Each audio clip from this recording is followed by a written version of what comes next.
Yeah, by the way, it was a marathon. A marathon. Na ye na tunulidde embaga yo Serena Chico 30 series times. Budget yali etya. Ebya budget twatuuka tetubiva. Commercial one. Obivaako Serena? Twatuuka ebya budget ne bitulemerera. Wabula bw'osanga abaami bano abasatu. Asooka President Museven. Addako Honorable Vincent Bamulanga Kisenge. Addako Muzeyi Salim Musubuka. Omugamba nti mwebale. Obagamba abaami abasatu. Kusonga za jazz. Ne Hamza Asubuga Kennedy. Basebo bataata mwebale. Social media pressure, omusajja muto, omukazi mukulu, n'ebyo n'ebyo omwami emusanga etya era gwe kola etya. Omwami simanyi oba mugumu oba just church of is very mature era ne speech gye yawa ku mbaga buli muntu yagamba this is a very mature intelligent young man. So ayina yengeri gyabiddamu playing nekibanga sekikulu kimunyiiza nti banyiiza naye agezaako okundaga beyond the trash.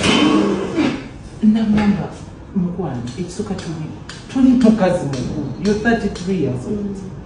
N'abamu ku babikuvuma bakimanyi naye tebalina kirala kya kukuvuma ate bakugamba oli mubi toli mubi, bakugamba oli musiru toli musiru, bakugamba oli feriya toli, kati balina okunoonyayo ekintu ekikubuukirira ddala kitegeera bulungi. N'agamba these are mad people.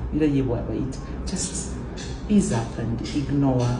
He's extremely supportive. Amanyi okuga kakati tunulira katono nayo jamusanga ng'afuma naye nga is actually ate mu bugumu bwange ate nninga naye ye is a way he makes it see oba lwakwatabiwa budde nagamu nayinza okuba munomya kubanga tabigobe. Nkwaniriza nategwe mukwano gwaffe atugoberera era nga nkujjukiza nti subscribe. Omwana muwala Justine Namere kyaddaaki avuddemu omwasi oluvannyuma lw'okukola embaga ey'amaanyi ennyo. Abantu ne bamwogerera ne bagamba nti ayinza atya okuwasa eddenze tto omwana muto kazikulu kadde kwegamba ebigambo byabadde bingi ku social media, buli omu ng'ayomba, buli omu ng'avuma, buli omu ng'ayogera kyayagala kwegamba ekyabadde wali. Kakati omukyala ono Justine Namere kyaddaaki avuddeyo n'abalaga nti ne bwe munaamwogerera ne bwe munaamuvuma ne bwe munagamba nti omulenzi we muto simanyi ayinza atya okuwasa ekyana ekito, bingi ebyayogeddwako omukyalo ono wabula avuddeyo n'abaako kyayogera ku nsonga zino. Era omukyalo ono avuddeyo n'abanukula n'agamba nti omulenzi gwe balowooza nti muto kijja kubeewuunyisa we banaakizuula nga mulenzi mukulu, we banaakizuula nga ate bulijjo balowooza nti mwana muto ate ne bakizuula nti muntu mukulu. Kati omukyalo ono avuddeyo n'abaako byayogera ku nsonga ezimu ku bibadde bigenda maaso mu bulamu bwe. Omukyalo ono abajjukiza n'abagamba nti ye yafumbirwa omuntu gwalibya ddala nti he is a mature young man, he is mature enough okola byakola, ate ensonga z'omu kisenge omukulu azikola bulungi, talaba nsonga lwaki yeesiba ku bigambo by'abantu ate nga omuntu gw'alina yamumala. Justine Namere abadde akutte ku lubuto kwegamba kateeteeka abadde ayambala abadde alina engeri gy'akwata ku lubuto ng'alinga atuwaka message nti munnaye ne kabebi mwekali mweyogeza eŋŋambo muyitinganya eŋŋambo wano musimanyi omulenzi muto simanyi biki, omuntu asobola oteekamu olubuto aba mwana muto. Kakati omukyalo ono ye avuddeyo n'akakasa nti ye ne bebi we bali bulungi beeyagala, kwegamba yafuna zaabu aba golodi gwe yali anoonya yoyo gwe yafuna. Mawulire amalaga tulina ge mawulire agabba wa Tendo era nga ono ye mwami eyawasa Tendo omuyimbi waffe gwe tumanyi obulungi Vivian Tendo. Kakati omusajja ono avuddeyo n'abaako kyayogera ku nsonga eza Maurana Rain ezitrendinga ku social media. Gyebuvuddeko omukyala wa Maurana yatabuse. Kyala Omorana yavuddeyo n'agamba nti sajja eyo liyinza litya terirabira famire talekawo ssente z'akulya tasasula rent, kwegamba omusajja ali ayo yeetaaya akola byayagala kyokka tuli mu baana basatu. Kakati omukulu ono avuddeyo n'abaako kyayogera ku nsonga za Maurana. Avuddeyo n'apostinga ku mukutu gwe ogwa Facebook n'agamba nti everybody missed the point. Maulana wanted to pay for his kids' tuition when baby mama is back home. Baby mama wanted her TV and flat iron back home. Men should learn that a lady can burn the whole village to keep her love. I'm sure these two are now talking. Remember, they got 3 kids. I mean 1, 2, 3 kids together. Kati omusajja ono ye bw'atyo bw'ayogedde bawa Vivian Tendo avudde n'agamba nti munnange Maulana mwenna ensonga temwazitegedde. Maulana ayagala kusasula tuition, ayagala kusasulira abaana school fees, bikoze bitya byonna okubalabirira, naye nga omukyala akomyewo ewaka nga gwalabirira mulabako nti yuno so si kubeera eri. Oyinza osanga nga waliwo omuntu amuzina, oyinza osanga waliwo omuntu ng'ali mu kufa ku mukazi we kyokka ate nga ye ali mu kulabirira abaana. Kakati Maulana ye ayagala mukazi we akomyewo ewaka. Ate ku ludda olulala era omusajja ono agambye nti baby mama ye ayagala omwami okuddeeka full, amwagala yenna na buli kimu, naye akomewo eka. Kati ye bw'atyo omukulu ono waalabye ensonga za Maulana and Rain. Amawulire mange tulina ge mawulire aga Grenade official. Grenade avudde n'ayogera ku nsonga za Fik for Mike. Agambye nti ye ne Fik for Mike bakwatagana nnyo era ababiri bano tebalina buzibu. Era n'agamba nti Fik for Mike achaliwe nnyo. They are buddies. There is nothing going on wrong between them. Ye agambye nti they are good friends and they resolve their issues. Omwaka oguwedde abakulu bano bafulumya akayimba akabatabula nga Grenade yateekamu Fik for Mike naye nga yalinga akoona Shira Gashumba ne bawe Rickman, omusajja gwe tumanyi gwe bagamba nti ye konyi. Kakati omukulu ono kigambibwa nti kino kyaleetawo obuzibu wakati we ne Fik for Mike. Wabula omukulu ono yalabiseeko ku kivulo kya Fik for Mike n'amusupportinga era yavuddeyo n'agamba nti they don't have any problems, they are okay, they are friends. Tewali buzibu bwonna obugenda maaso wakati waabwe.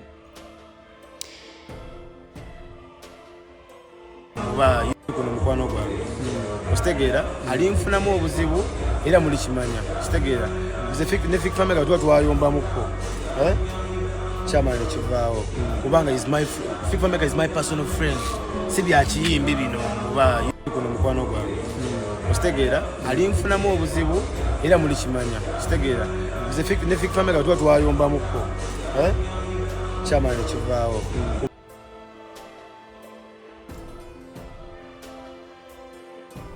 Kakati omukyalo ono afunye akasimu ng'omwavu munanga amukwana. Omusajja avuddeyo n'akuba akasimu kwanyisa akiguddeko.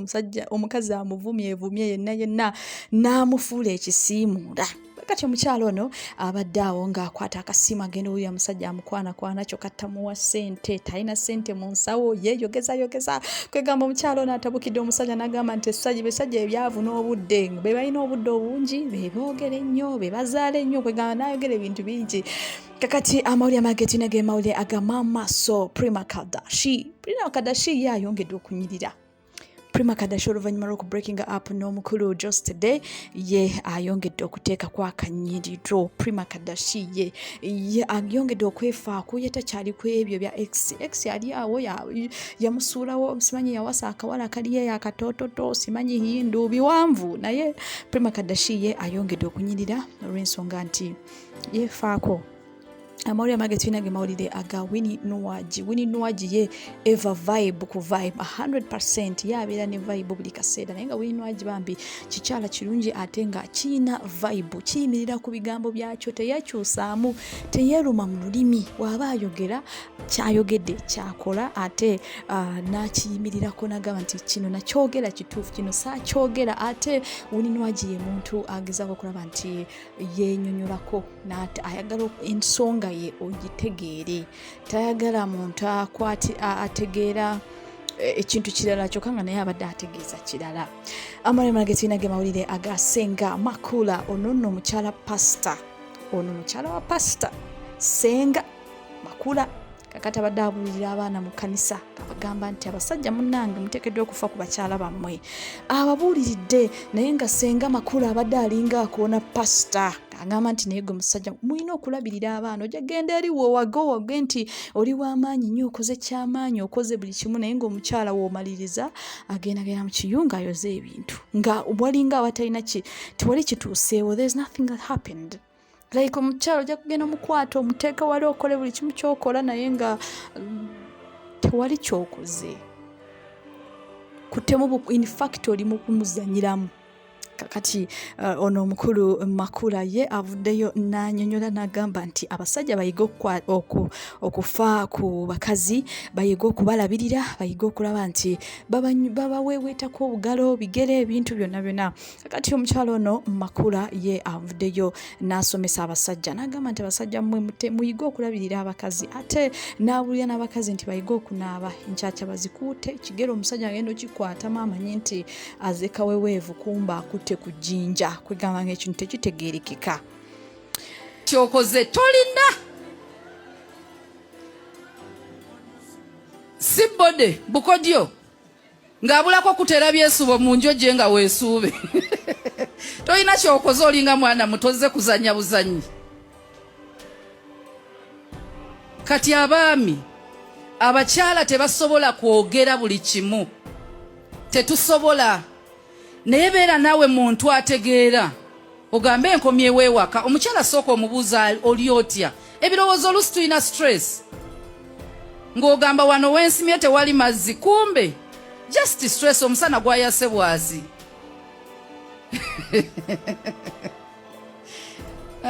baami kanveeyo musumba yagambye yajja obbabuulirira ne waliwo ebimu nga weetaaga biwulira kuva mu mukazi manya omukazi bwe bamukwata ala namwe abakyala ate mulina okunaaba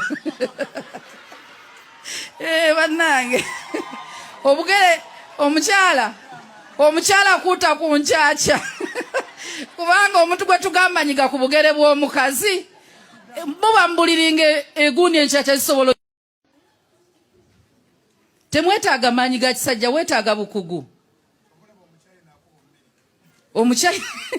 omukyayina ajja kuba America mu Olympics kati gwojja kuva eyo weerijje omukyala agambe mukulu omaliriza ng'afuluma agenda ayoza ebintu ng'odde eri weebakolowooza olina kyokoze tolina ate amawulire amalala ge tulina ge mawulire aga President Yoweri Kaguta Museveni, His Excellency, era nga ono President y'eggwanga erya Uganda ng'ali mu kakalabya emirimu gye. President Museveni alabiseeko ng'ali mu kakalabya emirimu gye musajja oluvannyuma lw'okuba nti omukulu ono yawangudde obwa chairperson wa NAM ne